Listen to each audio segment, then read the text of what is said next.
Saudara, sidang perdana kasus pembunuhan Brigadir Yosua Huta Barat dengan tersangka Ferdy Sambo dan Barada Richard Eliezer akan digelar secara terpisah. Richard bakal menjadi kunci pengungkap seluruh kejadian yang bisa berdampak pada Ferdy Sambo dan terdakwa lainnya.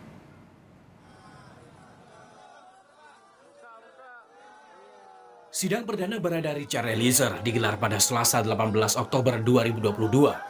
Sementara 4 terdakwa lainnya, Ferdy Sambo dan istrinya Putri Chandrawati, serta ajudannya Brigadir Kepala Ricky Rizal dan asisten rumah tangga Kuat Ma'ruf, digelar sehari sebelumnya, Senin 17 Oktober 2022. Hakim menimbang keterangan Richard yang juga sebagai terdakwa bakal menjadi kunci mengungkap kasus ini secara jelas. Peran Richard ini sebagai justice kolaborator atau mengungkap fakta sejak di penyidikan dianggap penting dan tidak bisa dicampur dengan keterangan terdakwa lain. Ya, tentu saya bisa memahami ya apa sikap hakim untuk menentukan sidang ini secara khusus terpisah dari yang lain karena memang Eliezer ini sebagai terdakwa yang melakukan. Hanya nanti melakukannya itu disebabkan oleh hal apa?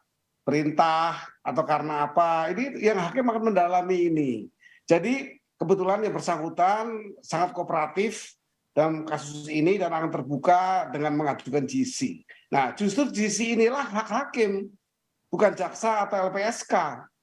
LPSK dan jaksa itu hanya menghantar, memberi rekomendasi. Penentunya adalah hakim. Kan ternyata banyak GC dalam semua perkara lain juga digugurkan oleh hakim karena tidak mempunyai dampak yang bisa membantu lancarnya persidangan ini. Posisi Richard yang sebagai pengungkap fakta dianggap perlu diperdalam hakim sebagai bahan dalam mengadili terdakwa lainnya. Oleh karena GC ini mesti betul-betul dia berperan sebagai orang yang bekerja sama dengan pengadilan, mau membuka yang jujur apa yang terjadi. Ini kan berdampak kepada pihak lain atau pelaku yang lain sehingga dikhawatirkan juga bisa terjadi nanti konflik. Soal pemisahan jadwal sidang, kuasa hukum Barada Eliezer, Roni Talapesi, tak mempermasalahkan. Roni memastikan keterangan kliennya akan konsisten di meja hijau karena sudah terikat perjanjian dengan Lembaga Perlindungan Saksi dan Korban atau LPSK. Dari pendampingan dari LPSK juga menyampaikan bahwa klien saya ini konsisten karena kami ada perjanjian antara Barada E dengan LPSK, itu ada perjanjian tertulis. Jadi salah satu poin isinya adalah kalau seandainya Richard Eliezer keterangannya berubah-ubah atau tidak konsisten, maka LPSK akan mencabut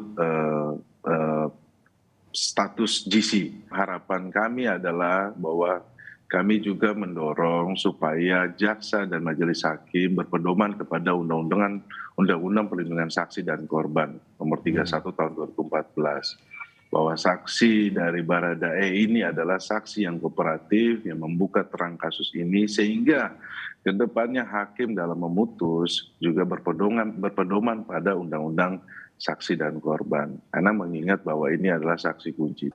Selain di perkara pokok yakni pembunuhan berencana Yosua Huta Barat, Pengadilan Negeri Jakarta Selatan juga mengadili perkara merintangi penyidikan pembunuhan Yosua.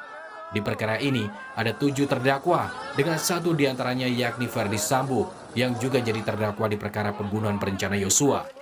Mereka diadili pada Rabu 19 Oktober secara terpisah. Tim Liputan Kompas TV.